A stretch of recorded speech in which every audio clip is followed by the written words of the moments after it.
They RTV app వార్తల్ని క్షణాల్లో చదివే అవకాశం ఉంటుంది. ఒక న్యూస్ పేపర్, ఒక టెలివిజన్ ఛానల్ మీ చేతుల్లో ఎప్పుడు ఉంటాయి. బడి గంటకు వేలైంది.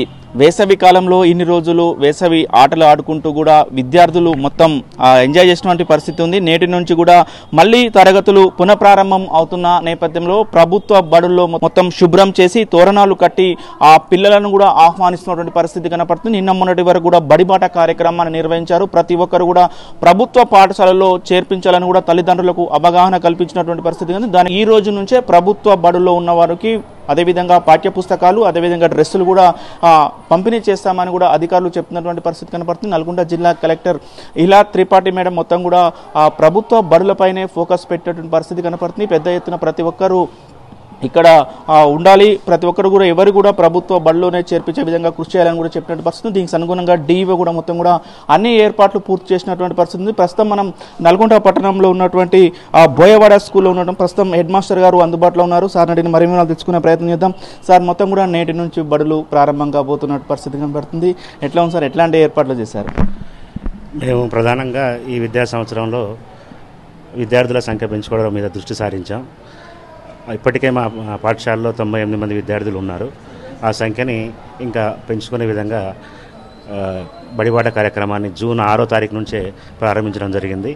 ఇప్పటికే కొన్ని అడ్మిషన్స్ అవుతున్నాయి. కొంతమంది పిల్లలు వస్తూనే ఉన్నారు, మీరు చూస్తూనే ఉన్నారు, అడ్మిషన్స్ అవుతున్నాయి. అదేవిధంగా ప్రభుత్వ పాఠశాలని మెరుగైన పాఠశాలలుగా, మెరుగైన విద్యాబోధన అందించే పాఠశాలలుగా ఉంటాయనే సమాజంలో ఒక దృక్పథాన్ని కల్పించాలనే ఉద్దేశంతో తోరణాలు మరియు మిగతా అలంకరణ సామాగ్రితో పాటు విద్యార్థుల్ని ఈ నూతన విద్యా సంవత్సరంలోనికి ఆహ్వానిస్తున్నాము. అదేవిధంగా ఈ సంవత్సరం జూన్ 12వ తారీఖు నాడే పాఠశాల ప్రారంభం రోజే పిల్లలకి అన్ని తరగతులకు సంబంధించిన సబ్జెక్ట్స్ సంబంధించిన పుస్తకాలని, దాంతోపాటు యూనిఫామ్స్, దాంతోపాటు నోట్బుక్స్ని కూడా ఈ సంవత్సరం ఒకేసారి 12వ తారీఖు నాడే పాఠశాల ప్రారంభం రోజు అందజేస్తున్నాము. అదేవిధంగా మా దగ్గర క్వాలిఫైడ్ టీచర్స్ అందరూ ఉన్నారు. ప్రైవేట్ టీచర్స్కి దీటుగా వారికంటే మెరుగైన పోటీలో వీళ్ళు డిఎస్సిలో రాణించి ఇక్కడ టీచర్స్గా నియమితులై ఉన్నారు. వారికంటే ఎక్కువ క్వాలిఫైడ్గా ఉన్నారు. కాబట్టి ఈ పాఠశాలలో మేము ఆంగ్లం మీడియంలో, ఇంగ్లీష్ మీడియంలో కూడా బోధన చేస్తున్నాం. కాబట్టి తల్లిదండ్రులు ఎవరైతే ఫీజుల భారాన్ని మోస్తున్నారో, ప్రైవేట్ స్కూల్స్ పంపించి అధిక భారం మోస్తున్నారో వాళ్ళందరూ ప్రభుత్వ పాఠశాలలో వాళ్ళ పిల్లల్ని అడ్మిషన్ చేయవలసిందిగా ఒకసారి ఆలోచన చేయవలసిందిగా కోరుతున్నాం. బడిబాట కార్యక్రమంగా నిర్వహించిన పరిస్థితి సార్, మీరు బడిబాట కార్యక్రమం నిర్వహిస్తున్నప్పుడు ఎవరైతే తల్లిదండ్రుల నుంచి ఎలాంటి స్పందన వస్తుంది సార్? ప్రధానంగా బడిబాట కార్యక్రమం నిర్వహించినప్పుడు ఎదుర్కొన్న విషయాలు ఏంటంటే ఇంగ్లీష్ మీడియాన్ని మీద ఎక్కువగా ఫోకస్ చేయడం జరిగింది. అదేవిధంగా ప్రీ ప్రైమరీ అంటే నర్సరీ, యూకేజీ కూడా ఏర్పాటు చేస్తే, ప్రభుత్వ పాఠశాలలో ఏర్పాటు చేస్తే నర్సరీతో పాటు వాళ్ళు మిగతా క్లాసులను అప్గ్రేడ్ అవుతూ వస్తూ ఉంటారు. కాబట్టి వీటిని ప్రారంభిస్తే బాగుంటుందనే వాళ్ళు తల్లిదండ్రుల ఉద్దేశాన్ని వ్యక్తపరిచారు. కనుక ఓపెన్ చేయడం మంచి పరిణామం ఇది. ఈ ప్రీ ప్రైమరీ స్కూల్స్ని జిల్లా వ్యాప్తంగా అన్ని పాఠశాలలో ప్రారంభిస్తే అది పేదవాళ్ళకి బాగా ఉపయోగపడుతుంది.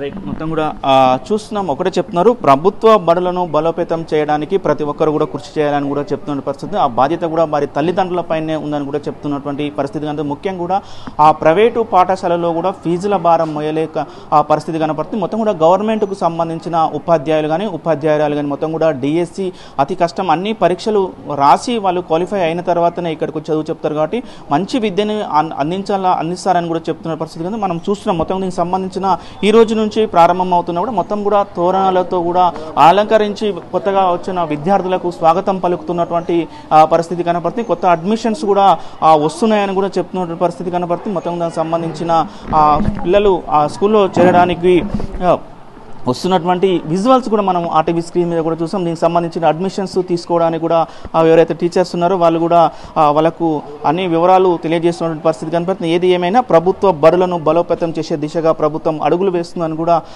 చెప్తున్న పరిస్థితి కనపడుతుంది. అడ్మిషన్స్కి వచ్చినట్టుంది. ప్రస్తుతం ఆ వార్త కూడా మాట్లాడించే ప్రయత్నం చేద్దాం. సార్, ఏంటి కొత్త అడ్మిషన్కి వచ్చారా? సార్, ఎట్లా అనిపిస్తుంది? కనుక్కొని వచ్చాను సార్, స్కూల్ జాయిన్ చేసి. ఎక్కడ ఉంటారు మీరు? నేను ఇక్కడ ఉండే శ్రీనగర్ కాలనీ. వచ్చారా బడిబాట కార్యక్రమంలో కూడా ప్రభుత్వానికి సంబంధించిన ఉపాధ్యాయులు మీ దగ్గరకు వచ్చి కన్విన్స్ చేశారా? ఎట్లా అంటే మాకు తెలిసిన సార్ ఉండి స్కూల్లో మంచిగా ఉంది స్టడీ ఇట్లా అనేసి అంటే వచ్చాము. సార్ని మొన్న కలిసి వెళ్ళాము. అయితే 12వ తారీఖు రమ్మని చెప్పాను సార్. ఓకే మేడం, చెప్పండి మీ పాపలు ఇద్దరిని కూడా ఇదే స్కూల్లో జాయిన్ చేస్తున్నారు, గవర్నమెంట్ స్కూల్లో జాయిన్ చేస్తున్నారా? అవునండి మేడం, చాలా వరకు కూడా అందరూ ప్రైవేట్ స్కూల్లో కూడా జాయిన్ చేస్తుంటారు, ఓన్లీ మీరు గవర్నమెంట్ స్కూల్లోనే జాయిన్ చేయాలనుకుంటున్నారు, ఏంటి? గవర్నమెంట్లో స్టడీ బాగుంది అంటున్నారు, అదొకటి ఇంగ్లీష్ మీడియం కూడా ఉందని అంటారు కదా, అట్లానే జాయిన్ చేద్దామని. జస్విత. ఏంటి ఇలా జాయిన్ అవుతున్నా స్కూల్లో? ఎట్లా అనిపిస్తుంది? ఏ క్లాస్ ఇప్పుడు నువ్వు? First class. రోజు వస్తావా స్కూల్కి? గవర్నమెంట్ స్కూల్కి రోజు వస్తా?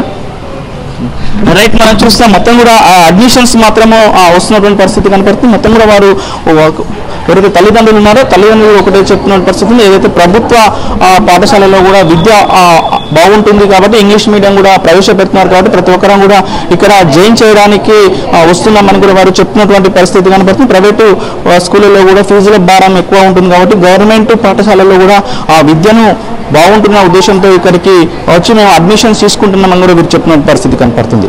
వీడియో జర్నలిస్ట్ కృష్ణతో అచ్యుత్, RTV నల్గొండ. మరిన్ని వీడియోస్ కోసం ఛానల్ ని సబ్స్క్రైబ్ చేయండి, లేటెస్ట్ అప్డేట్స్ కోసం వాట్సాప్ ఛానల్ ని ఫాలో చేయండి అండ్ లింక్ డిస్క్రిప్షన్ లో ఉంది.